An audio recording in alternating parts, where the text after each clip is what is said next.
I really believe that there's a lot about the state that's broken, and that the Secretary of State's office gives me a chance to solve what I think are some of our most critical problems, and reform, be part of reforming state government. To start off, if you don't trust your elections, you will not trust the people that you elect. All right, that's the first issue. Bipartisan means that just like we run the 88 boards of elections in this state, that Democrats and Republicans are looking over each other's shoulder to keep one another honest in the process. Right now, it's partisan, one-sided. Whoever has the majority, they make the decisions, and that's the way it is. I'm saying it's bipartisan, that people are going to look at it and they're going to go, okay, we understand where we can win and where we can't win. We're going to work with you to create more competitive districts, a greater number of competitive districts, so that each party has a 50-50 shot at winning the majority. Tackling the issue of voter apathy. Well, you know what? I guess I try to tackle it every day by being an engaging, thoughtful candidate and public official.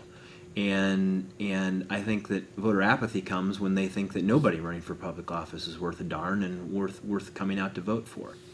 But I think that we've tried to make it easier for voters to vote in Ohio. We've made anybody can request. Voting's already going on. It's 34 days before the election today, and voting's already going on. We've made it easier than ever, and I think that by trying to continue to make it easy on people, we can improve upon that.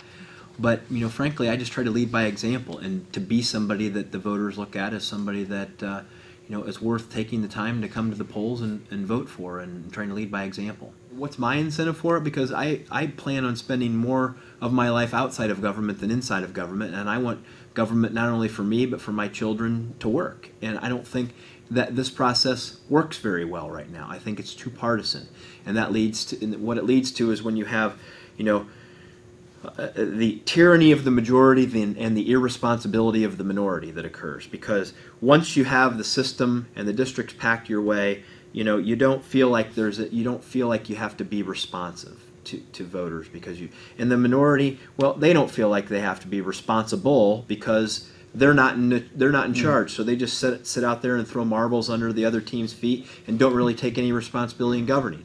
That's not how a two-party system is supposed to work. A two-party system is supposed to work like I just talked about, where people are engaged, they are both part of the process, they're looking over each other's shoulder, and it's not a one-party rules-all system. Because I would point to my Republican friends what they're complaining about in Washington right now, with President Obama and Nancy Pelosi and Harry Reid and the Democrats running everything and jamming health care down the throats of people, despite the fact that the public didn't like it and a lot of people in Congress didn't like it. But they had the power and they did it. That's the harm with one party control, and we shouldn't create a system that makes that more likely. We should create a system that makes that less likely, and that's my pitch.